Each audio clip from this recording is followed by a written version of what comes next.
Hello అండి, నమస్తే. ఇప్పుడు మాట్లాడే టాపిక్ వచ్చేసి తమిళనాడు రాష్ట్రానికి సంబంధించినటువంటి బీజేపీ లీడర్ అండ్ ఒక లాయర్ సుప్రీంకోర్టులో తమిళనాడు రాష్ట్రంలో 3 language formula and national education పాలసీని ఇంప్లిమెంట్ చేయాలని ఒక కేసు వేయడం అయితే జరిగింది. అయితే దానికి సంబంధించి సుప్రీంకోర్టు ఈరోజు రూలింగ్ అయితే ఇచ్చింది. సో ఆ రూలింగ్ ఇచ్చే ప్రాసెస్లో భాగంగా సుప్రీంకోర్టు చెప్పింది ఏంటంటే, సెంట్రల్ గవర్నమెంట్ తీసుకొచ్చినట్టు పాలసీ ఏదైనా కానివ్వండి, ఆ పాలసీని రాష్ట్రం ఇంప్లిమెంట్ చేయాలా లేదా అనేది రాష్ట్రం యొక్క డిస్క్రిప్షన్. అలాంటి పాలసీని ఇంప్లిమెంట్ చేయండి అని డైరెక్షన్స్ ఇవ్వడం అది సుప్రీంకోర్టు పరిధిలో లేదు. సో ఖచ్చితంగా ఇది రాజ్యాంగానికి వ్యతిరేకంగా ఉంటుంది. కాబట్టి మేము ఎట్టి పరిస్థితుల్లో రాష్ట్రానికి పలానా policy of the government of India implement చేయండి అని చేసేదానికి లేదు. ఇది మా పరిధిలోనే కాదు. కేంద్ర ప్రభుత్వం యొక్క పాలసీని ఇంప్లిమెంట్ చేయాలా లేదా అనేది రాష్ట్ర ప్రభుత్వం యొక్క కంప్లీట్ డిస్క్రిప్షన్ అని చెప్పే ప్రయత్నం అయితే సుప్రీంకోర్టు చేసింది.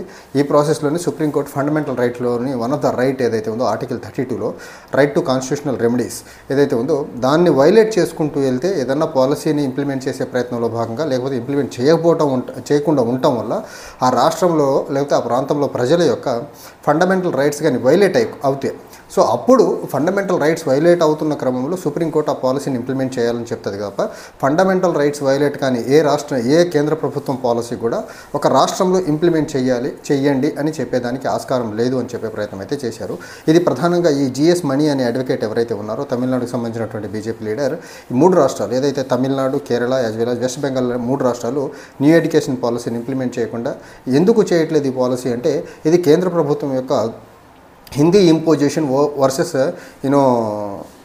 హిందీ ఇంపోజిషన్ అన్న నాన్ హిందీ స్పీకింగ్ స్టేట్స్ అనే ఒక ఉద్దేశంతో మేము ఇంప్లిమెంట్ చేయట్లేదని చెప్పే ప్రయత్నం చేశారు. కానీ కేంద్ర ప్రభుత్వం చెప్తుంది ఏంటంటే, ఈ తీసుకొచ్చినటువంటి పర్టికులర్ పాలసీ ఏదైతే ఉందో న్యూ ఎడ్యుకేషన్ పాలసీలో ఉన్నటువంటి 3 language formula it promotes the multilingualism, అంటే బహుభాష నేర్చుకునే దానికి వెసులుబాటు ఉంటుందని చెప్పే ప్రయత్నం సెంటర్లో ఉన్నటువంటి బీజేపీ చెప్తుంది.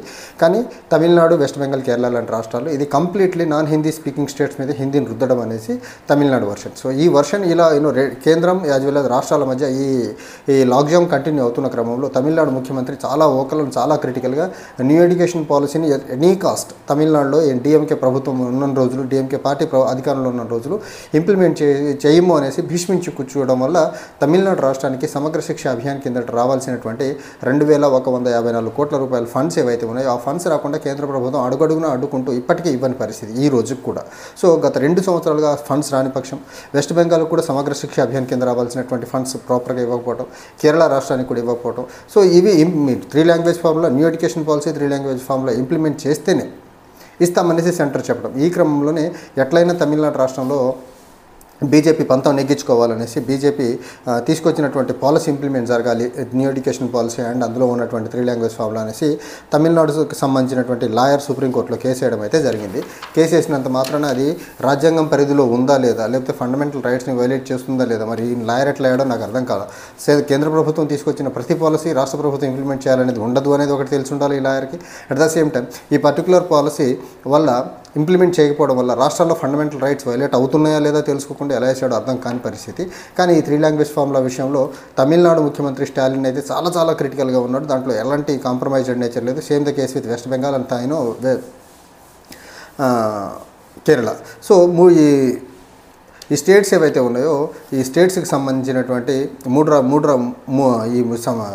3 రాష్ట్రాల్లో కూడా బీజేపీకి అనుకూలంగా లేనటువంటి పార్టీల అధికారంలో లేకపోవడం వల్ల కేంద్ర ప్రభుత్వం తీసుకొచ్చినటువంటి పాలసీలు ఇంప్లిమెంట్ చేయకపోవడం, తద్వారా ఏదైతే బీజేపీ అక్కడ పొలిటికల్గా మైలేజ్ పొందాలనుకుంటుందో ఈ పర్టికులర్ పాలసీ వల్ల అది వాళ్ళకి మైలేజ్ రాని ఉదంతం ఒకటి.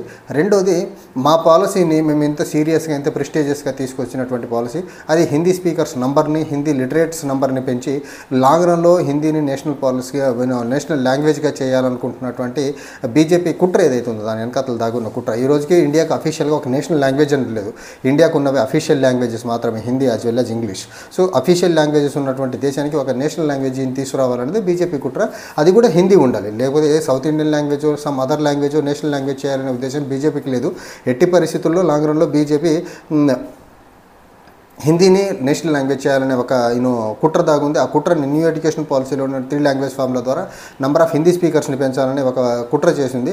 ఆ కుట్రని గ్రహించినటువంటి నాన్ హిందీ స్పీకింగ్ స్టేట్స్ అయితే దీన్ని అడ్డుకునే ప్రయత్నం అయితే చేస్తున్నాయి. అండ్ రీసెంట్గా న్యూ ఎడ్యుకేషన్ పాలసీలో ప్రయత్నంలో భాగంగా మహారాష్ట్రలో మనం చూసుకున్నట్లయితే 3rd లాంగ్వేజ్గా మహారాష్ట్రలోని 1st క్లాస్ నుంచి 5th క్లాస్ వరకు ఉన్నటువంటి government as well as private schools అన్నీ Marathi medium as well as English medium schools అన్నింటిలో హిందీ థర్డ్ మ్యాండేటరీ లాంగ్వేజ్ చేసిన క్రమంలో మహారాష్ట్రలో వచ్చినటువంటి అవుట్రేజ్ ఏదైతే ఉందో పొలిటికల్ అవుట్రేజ్ దాన్ని తట్టుకోలేక బీజేపీ ఆ 3 language mandatory in first class నుంచి థర్డ్ క్లాస్ 5th క్లాస్ వరకు Marathi as well as English medium స్కూల్స్లో ఏదైతే హిందీ మ్యాండేటరీ చేశారో ఆ ప్రొవిజన్ వెనక్కి తీసుకోక తప్పలేదు అక్కడ ఉన్నటువంటి మహాయుతి బీజేపీ ప్రభుత్వానికి. So non Hindi speaking states ఏవైతే ఉన్నాయో మహారాష్ట్రలోనే ఒప్పుకోనప్పుడు అది తమిళనాడులోనో కేరళలో కర్ణాటకలో లేకపోతే ఆంధ్రప్రదేశ్ తెలంగాణ కూడా ఒప్పుకోవాలి.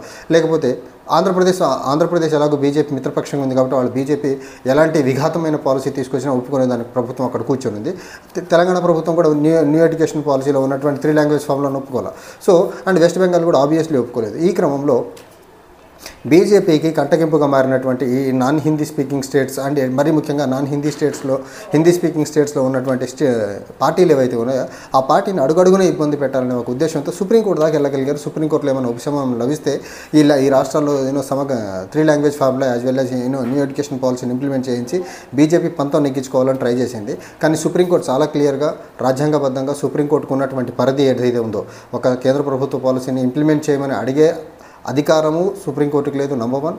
నంబర్ 2, సుప్రీంకోర్టుకి ఎవరన్నా ఒక పాలసీని ఇంప్లిమెంట్ చేయాలనే డైరెక్షన్స్ ఇవ్వాలి అంటే ఎప్పుడు ఇవ్వగలరంటే ఆ పర్టికులర్ పాలసీని ఇంప్లిమెంట్ చేయకపోవడం వల్ల ఆ ప్రాంతంలో ఉన్నటువంటి ప్రజల యొక్క ఫండమెంటల్ రైట్స్ వైలేట్ అయితే అప్పుడు మాత్రమే ఇస్తాం తప్ప ఫండమెంటల్ రైట్స్ వైలేట్ కానీ ఏ పాలసీ అయినా సరే దాన్ని రాష్ట్ర ప్రభుత్వాన్ని ఇంప్లిమెంట్ చేయాలని చెప్పమని అడిగే డైరెక్షన్స్ ఇచ్చేటువంటి బౌండరీ సుప్రీంకోర్టు పరిధిలో లేదని సుప్రీంకోర్టు చాలా క్లియర్గా తేల్చెప్పేసింది.